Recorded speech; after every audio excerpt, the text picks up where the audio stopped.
One phenomenon we need to take into account about the beginning, the origins of the society, is this transition from an informal, you might say, charismatic group of friends in the Lord, these 10 guys, and then the others who joined them fairly early once they got there into Italy, to a organized international enterprise. And that happened fast. By the time Ignatius died, there were 12 provinces. Where do they get this idea of the provinces? Well, they borrowed that from the mendicants. So, Jesuits, at the beginning, they were sort of updates of the mendicants. They borrowed a lot from them. A lot of the basic structures and ideas were borrowed from the mendicants. And this idea of provinces is one of them, with each province having a provincial, obviously, and scattered throughout the world. The provinces varied considerably in the number of Jesuits that were there, the biggest one being Italy, and the smallest being Ethiopia, which had nobody. It was a province on paper. But it's a transition from a charismatic band of friends to an institution. Now, it's an institution that did everything in its power to sort of foster and maintain intimacy and communication that's possible, but nonetheless, it is a transition. And this, for instance, is one of the reasons why Bobadilla was sort of on his high horse there when Ignatius died, and those that time, right, that very difficult time between Ignatius's death and the convocation of the first general congregation, because best I can figure out, Bobadilla couldn't reckon with the fact that this group now had to be more like an institution, more institutionalized. It was if it was going to function at all. 10 people in 1540, 1,000 people in 1556. So let's say 15 years. Wow, what a growth, and an international growth. There's no way this was going to function unless it got itself organized. But it's again, talk about change especially in those first 2 decades. There's a big change, an inevitable change. So sociologists can go to work on that as to what it ultimately means, but it's an extremely important one.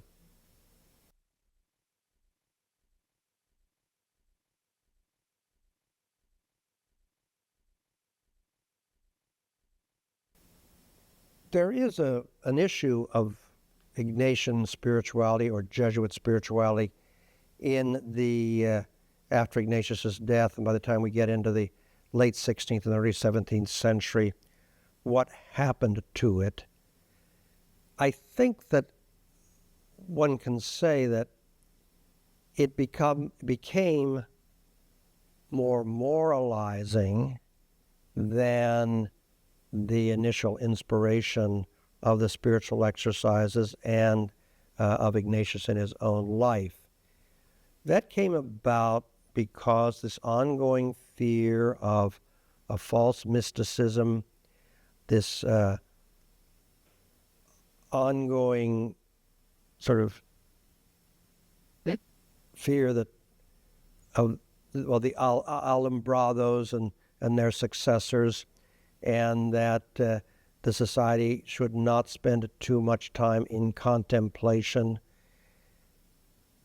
So, beginning with Mercurian and then with Aquaviva, but especially with Mercurian, forbidding the reading of, for instance, the Rhineland mystics of the 14th and 15th centuries, and an emphasis on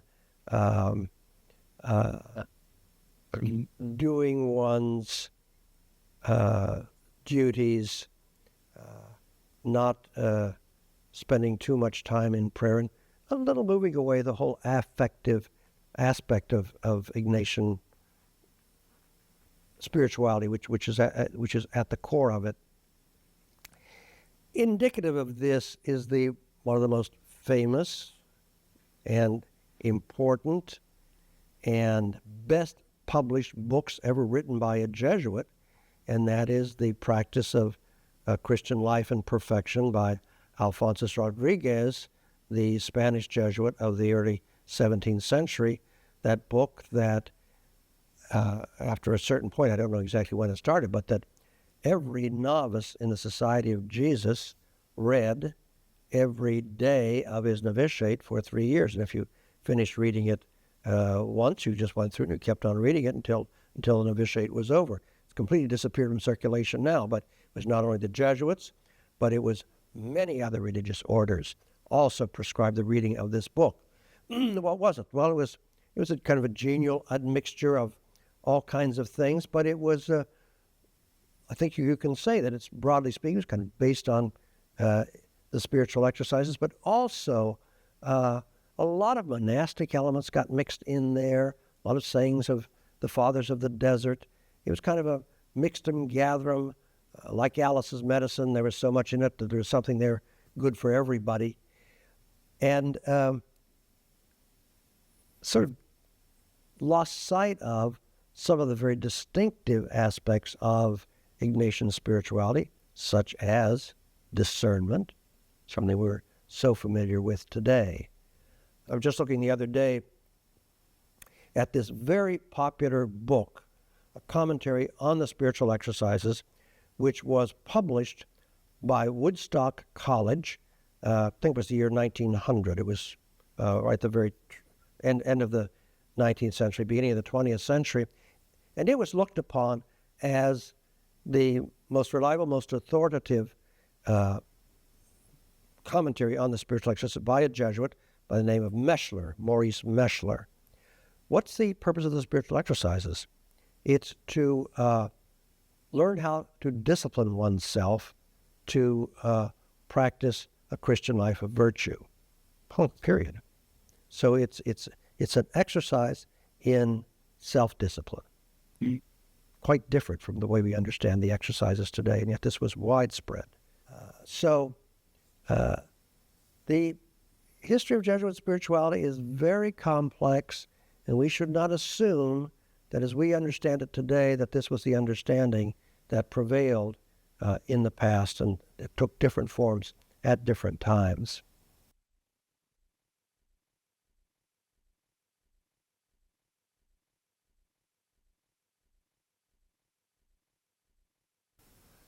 The suppression of the Society of Jesus in 1773, which of course was preceded by suppressions in Spain, Portugal, and France, was a tragedy for the Catholic Church, not only for the Society of Jesus, but for the Catholic Church, from which the Church has never recovered. All at once, the great centers of Catholic intellectual and cultural life were vanished.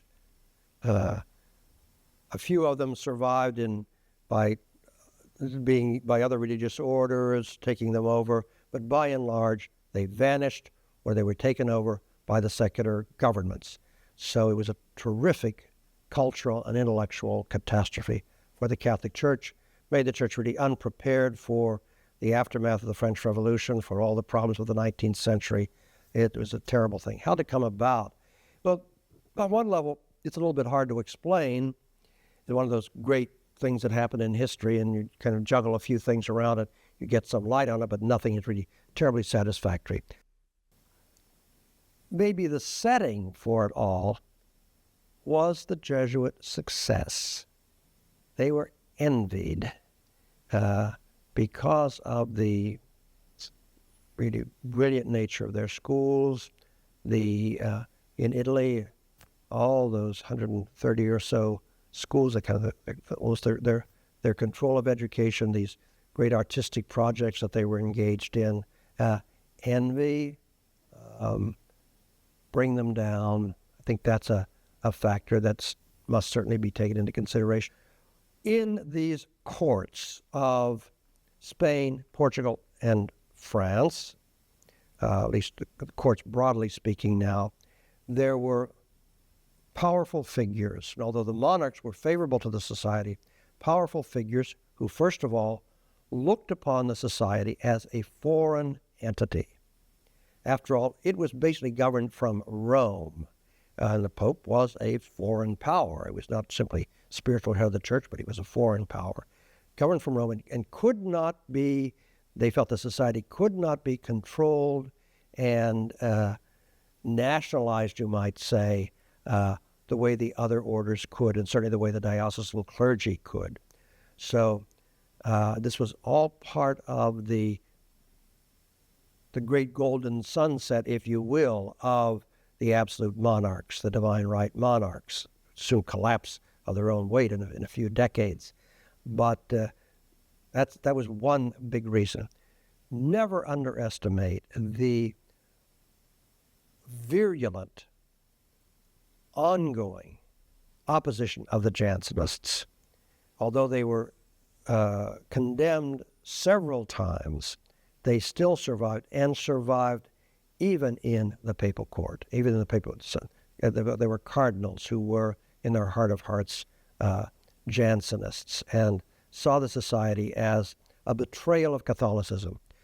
And two spectacular ways that the Jesuits had betrayed Catholicism were the Chinese rites controversy. They'd sold out, the Jesuits had sold out Christianity, and then the Paraguay reductions, where they had become worldly entrepreneurs, and also, this was a political thing too, potential, had sort of potential forces against, that could be used against the government in running this republic, this Guarani Republic. Those are two enemies that the society had.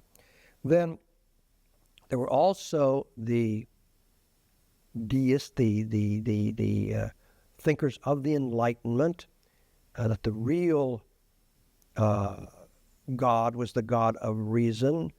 They were condemnatory of any kind of revealed religion. And this is on the continent now, especially, not so much in England, but on the continent, and particularly in France, but then France and then Spain, Portugal, and Italy, the so-called strong Catholic countries, that who were there. One group that was intellectually on the same level as a comparable intellectual accomplishment was the Jesuits. So the Jesuits were the enemy to be defeated. It's interesting that if the Enlightenment types hated the Jesuits, they hated the Jansenists even more. But they both had a common enemy in the society, and some of the Enlightenment thinkers were sort of theorizing that first get rid of the Jesuits, then you can get rid of the Jansenists. Those are part of the background, three important factors. And you had in Clement the 13th and Clement the 14th, you had a weak papacy. It was politically and even spiritually weak, and sort of had to yield to political pressure, which there were threats by some of these governments that if the Jesuits were not suppressed, that the country would go into schism. Pretty unrealistic threat, but nonetheless, that kind of threat. And then Jesuit missteps. There was a famous scandal there with the French Jesuits about one of the mission procurators who had speculated financially and lost, and there was this huge debt, brought down a couple French companies, and this was a huge lawsuits in France, which the Jesuits were involved, and made the Jesuits look like money grubbers and financial wizards who sort of got caught in shady dealing. So there was that side of it too. Meanwhile, the 1618, I think, was published a book called the Monita Secreta, the secret advice, the secret admonitions, if you will.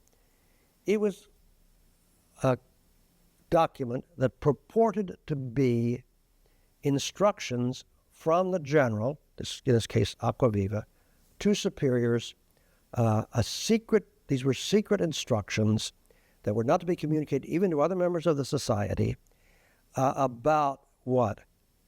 How to fleece widows for their money, how to become confessors of kings so as to twist their consciences to favor the society and to destroy the society's enemies, to be, in a word, Jesuitical, crafty, underhanded.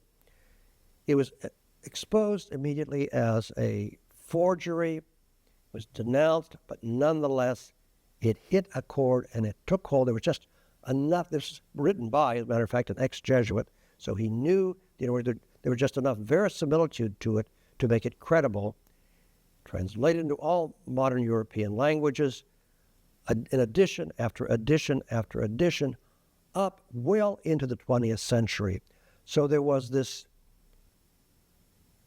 suspicion that no matter how the Jesuits appeared on the surface, that underneath they were not to be trusted. So that's, again, another piece of it. It's just sowing a seed of doubt that could grow and blossom and flourish when circumstances were right.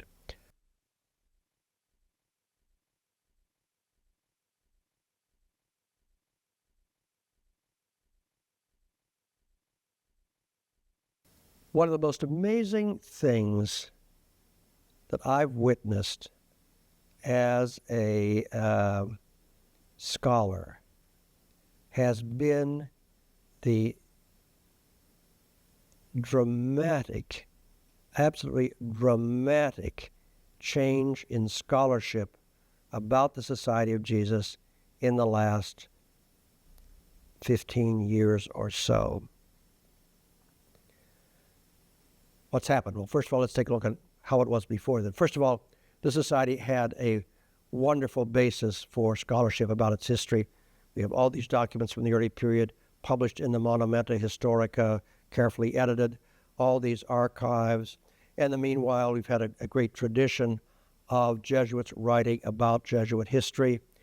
And most of the history that was written about the Society of Jesus until 15 years ago was written by Jesuits. There are a few notable exceptions to it, but most of it was by Jesuits or by enemies of the Society. So you might say Jesuit history, Jesuits writing about it tending to be apologetic and also laudatory, whereas from the outside just taking the opposite tack, but those were relatively few, important, but relatively few. And this would be the case really up until quite recently. Moreover, the scope of the scholarship was tended to be limited. It was a little bit, it would be about spirituality, then it would be about different activities of the Jesuits, especially their involvement in politics, their relationship to the Reformation, Reformation-driven in a sense. All at once, you could see this coming in a sense. In retrospectively, you could see it coming. But now there's this tremendous outburst, almost worldwide, of interest in the Society of Jesus by scholars who are well-trained, not Jesuits, many of them not Roman Catholics or even believers of any kind. This is especially true in Italy, where books of the highest quality seem to be rolling off the press every week, to say nothing of articles and other types of conferences and other types of scholarship, but also in France, also North America, but other places as well. In Spanish America, I think of, and to some extent Germany, but more so in France and Italy, and then North America. So the scope has changed now to, again, what we've been talking about, a new interest in Jesuit science, and kind of moving out from under the cloud of the Galileo affair and say, well, look what else was going on here with the Jesuits. the different things they were doing, this kind of normative sciences they were doing. A lot of interest in that, a lot of interest in the Jesuits in the arts, Jesuit gardens, Jesuits in pharmacies, which we need to work on more. Jesuits as urban planners there in, especially in Spanish America. Wonderful article I read about that quite recently by an Argentine scholar. So it's gratifying. This scholarship, by and large, tends to be of high quality. It's sort of postmodern in the sense that it's kind of moved beyond the polemical and apologetical and just kind of wanting to look at Jesuits instead of asking the old question, how were the Jesuits agents of the Counter-Reformation? How were the Jesuits agents of Catholic reform? Now the question is, what were they like? What were the Jesuits like? What did they do? What more neutral question, and leading in all these different directions because the Jesuits were involved in just about anything you could think of under the sun. So there's something there for anybody. And it's very attractive because we were international. It's multidisciplinary. And the documents are there. Lots of documents. That's just what historians love, good documentation. So I've been responsible for helping to organize 2 big international conferences, one in 1999 and the other in 1997 and the other in 2001. And I thought about doing something like this earlier for the Jesuit anniversaries in 1990, 1991. But I couldn't think of a lot of scholars to invite. Part of this was my own ignorance, but also there's just this field that hadn't burst into activity. 1997, in planning that one, we had no trouble finding scholars on an international basis. The problem was you're finding out the ones that we really wanted to have and trying to, make good decisions. Then, for the next conference, 2001, it's like the floodgates had opened. It was just, we didn't know where to begin. We didn't know where to begin in terms of inviting people to come. So it's a wonderful, very exciting time for the scholarship on the Society of Jesus. One regret I have is that Jesuits seem to be so unaware of this fact and don't seem to have the interest in our history that, it seems to me would be appropriate and where make use of this kind of scholarship. And again, why look at this history? It's not to go back and do what we did in the past. That's the past is the past. We're not going to do that. We're not going to repeat that. We can't repeat that. We live when we live. We don't live back then. We don't live in the 16th century. We don't live in the 19th century. We don't live in the 20th century. What? You go back to the past because it's a trip to a foreign land. It sparks your memory. It sparks your imagination. Lets you see how things were not always the way they are now, and therefore they can be different in the future. Therefore, it kind of opens up your own imagination and your vistas. And also, if done in the right way, get you back to sort of some of the fundamentals, some of the things that are continuous, those deep, deep, deep realities that are continuous in our history, and you can see operative in different ways, in different times, with different peoples involved.